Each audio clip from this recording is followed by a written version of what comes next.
Outside a Korean rural town, married couple Jae-gu and Sun Young run a roadside garage, but unfortunately they don't have many clients. In fact, most drivers don't even notice their little shop.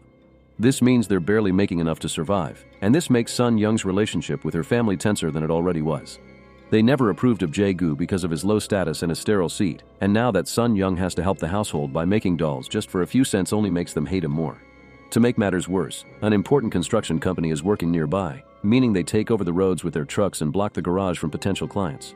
One morning, a frustrated Jae-gu goes to the construction site to try to ask the manager and his wife Yi-ri for compensation, but after he accidentally bumps into their child, he's seen as a crazy person and taken away by security. Jae-gu ends up in the police station, where they are used to seeing him brought over for all the scenes he's always causing, and an officer reminds Jae-gu this is what he gets for not wanting to join the local shop association because their members did get compensation. Another cop informs him of some rumors regarding his father-in-law. He's the owner of the shop Jae-gu's renting for his business, and the old man is thinking of selling. On his way home, Jae-gu sees a man with a broken truck and learns he's about to scrap it, so he points out that it isn't necessary yet. Just by changing the valve it can run for a few more years. When Jae-gu arrives at his house, he asks Sun Young if the rumors are true, and she confesses her dad has been frustrated because they haven't been paying taxes. Jae-gu gets angry because she's been keeping this from him, and before the argument can escalate, he leaves the house to clear his head. The idea is to get some beer and cigarettes at the local grocery store, but he can't afford both, thus he ends up only buying cigarettes, having to change to the cheapest brand as well. However, the old lady in charge remembers Jae-gu from the time he took her granddaughter to school, and as thanks, she gives him a beer can anyway. While enjoying his beer and cigarettes outside the store, Jae-gu is approached by the head of the shop association, Mr. Moon, and his men, who beat Jae-gu up for the advice he had given to the man with the truck. It turns out Mr. Moon had almost put his hands on those scraps for cheap, and Jae-gu got in the way of his business. Later, when Mr. Moon is telling his friends what happened over dinner, the group starts gossiping about Sun Young's horrible marriage choice, and Mr. Moon leaves in a huff because he still harbors feelings for her. A few days later, Sun Young goes to a family gathering alone and is immediately attacked by her relatives for her life choices. Jae-gu shows up as well, having borrowed some nice clothes and even saved some money for a take to impress everyone. But when he arrives and overhears everyone insulting him, he decides to leave without even announcing himself. On his way home, he accidentally drops the cake, and he's so frustrated by the whole situation that he kicks it with anger instead of picking it up for dinner. At that moment, Jae-gu notices a car stopping in the middle of the road because of a flat tire, so of course he immediately offers his services to change it as he explains the construction trucks that pass by drop all kinds of scraps. Since it's late at night and they're in the middle of nowhere, Jae-gu takes the chance to charge extra for the job, knowing the client has no choice. Afterward, he goes back to the road to check on anything else that may have fallen from the trucks just in time to see Sun Young arrive in a relative's car. The driver doesn't even say hi to Jae-gu, and when he complains, it triggers an argument with Sun Young, who is tired of being caught between her family and her husband. To calm her down, Jae-gu shows her he made some money tonight. When they go to bed, Jae-gu can't sleep because he's still bothered by today's events, so he decides it's time to do something and returns to the road to scatter a bunch of scraps all over the place. The plan pays off, and the next morning they have a new client with a flat tire, but this time Jae-gu charges a more reasonable price. Hours pass and Jae-gu worries because only one more client came by, so he goes to check on the scraps and finds them all gone. It turns out the construction trucks have been pushing the scraps away when they drive by, and because of the size and weight of their tires, they didn't get flat. Not ready to give up yet, Jae-gu stays up late making more pointy scraps that he scatters on the road again, and this time he's discovered by Sun Young, who disapproves of the idea. These scraps could cause an accident or get Jae-gu arrested, but he changes his mind when he points out all the people that drive through this road are rich tourists that are always getting out of trouble through bribes, meaning there's nothing wrong with scanning them. As a final touch on his argument, Jae-gu also mentions wanting to save money to buy the shop from his father-in-law. Sun Young's initial skepticism slowly melts as days pass and she sees the money this idea brings in, finally allowing them to buy better food. One morning, Yi-ri's car is the latest victim of a flat tire, and while Jae-gu does his job, Sun Young offers her a drink and conversation to keep her happy and paying. However, Yi-ri is incredibly condescending towards them because of their social status, and when she hears Sun Young only makes 5 cents for every 10 dolls, she buys one for $10 out of pity. Feeling insulted at the fact she's being treated like a charity case, Sun Young finally goes all out and helps Jae-gu make an argument for why he needs to charge Yi-ri so much money just for a tire replacement. From then on, she's more supportive of her husband's plan, bringing him drinks while he makes scraps and even admitting she would love to have money to dress like Yi-ri. Late at night, Sun Young also begins going with Jae-gu to the road to hold the flashlight while he drops the scraps and offers some ideas to make the plan better, like sticking nails to the ground instead of having to come back every night to replace the scraps. One evening, they're found by a police officer that wonders what they're doing on the road at this hour, but they manage to quickly get him off their backs by pointing out he's using the police car for personal matters, judging by the fact he isn't wearing his uniform and there's a girl with him. The next morning, the couple doesn't have any clients because they're laying low for a few days after their encounter with the police. But since Sun Young's received her payment for the dolls, they decide to treat themselves with it. Jae-gu goes to the grocery store for beer and to clear his debt, taking the chance to get the kid a ride on his scooter to celebrate, and Sun Young does her hair in the salon for the first time in years. The fact the couple is doing better financially now soon reaches Mr. Moon's ears, who begins getting suspicious. When night falls, Jae-gu and Sun Young return to the road with a drill and stick their first nail in the pavement. The new plan works, and soon Jae-gu tells Sun Young she can buy as many dresses as she wants, but he won't be spending much because he wants to concentrate on buying the shop.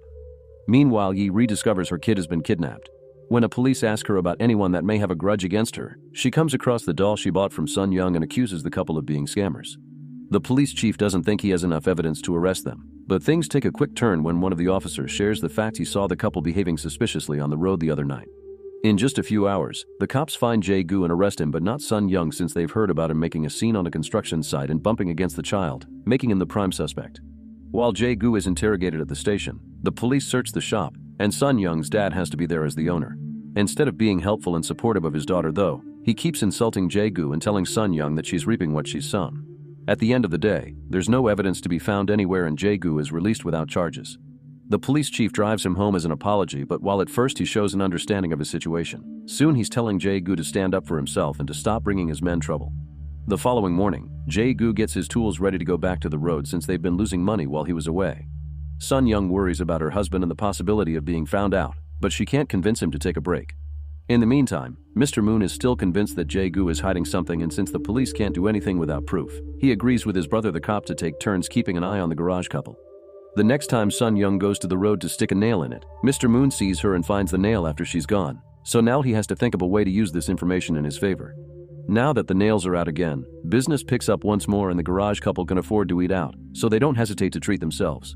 One afternoon, an elderly couple gets a flat tire on their way to the hospital and asks Jae-gu for a discount, but he still charges them the full price. That same day, Sun Young goes to the grocery store and is approached by Mr. Moon, who confesses he knows about the nails and asks Sun Young to come to see him in private if she wants him to keep the secret. When night falls, neither of them can't sleep. Jae-gu feels guilty about overcharging the elderly couple because now he keeps thinking about his own dead parents, and Sun Young is worried about what Mr. Moon may do. Pretending to be asking a rhetorical question, Sun Young wonders what they should do if someone ever found out about their scam, and Jae-gu replies he would quit before that person went to the police. The following day, Sun Young thinks thoroughly about how much this plan has improved their lives and takes the hardest decision in her life. She goes to see Mr. Moon and accepts to get busy with him in the back seat of his car to buy his silence. Afterward, Mr. Moon tells his brother to drop the surveillance on the garage couple. Paying for Mr. Moon's blackmail leaves Sun Young feeling incredibly dirty, so when she comes across some old friends that invite her to come shopping with them, she accepts in order to take her mind off things. By the time she returns home, it's incredibly late, but she's looking like a whole new person with her new hairdo and dozens of cute dresses. Jae-gu complains about the lack of homemade dinner, but Sun Young ignores him and takes a shower using a dangerous solvent because there isn't enough money in the world to make her feel clean again.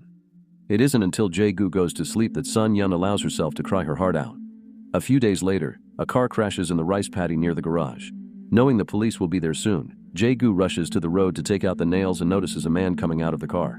As soon as this man sees he isn't alone, he runs away as if he was guilty of something, so Jae-gu checks the car and discovers the kidnapped child.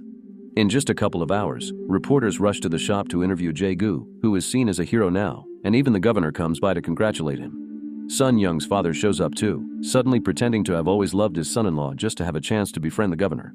The rescue of the child earns Jae-gu a hefty cash reward that he uses to finally buy the shop, although Sun Young refuses at first because her dad is charging them extra on purpose.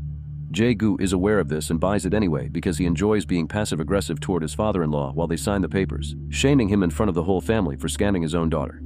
The couple also buys a nice car, but their spending doesn't stop there. Now that the town sees them as trustworthy heroes, they put nails on the road again and the business continues to bloom. They get an electric sign for the shop, fancy clothes for both of them, and even visit expensive restaurants, where they discuss the possibility of one day moving to the big city.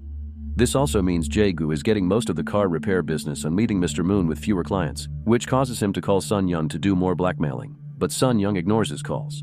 From then on, a mysterious car begins following Jae-gu again.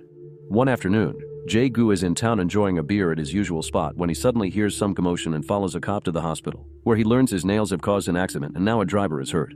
While Jae-gu tries to deal with his guilt outside the hospital, Mr. Moon finds him and tells him to go away before he tells everyone that this is his fault. Startled, Jae-gu gets in his car to go home and cries when he remembers Sun Young's supposedly rhetorical question, which means she's always known about Mr. Moon. Speaking of Sun Young, she's in the middle of the road adding more nails, causing Jae-gu to finally have a breakdown and drag her home, where he tries to find the money she's been saving to burn it off. Crying, Sun Young tries to stop him and has no choice but to confess what she had to do to keep Mr. Moon quiet.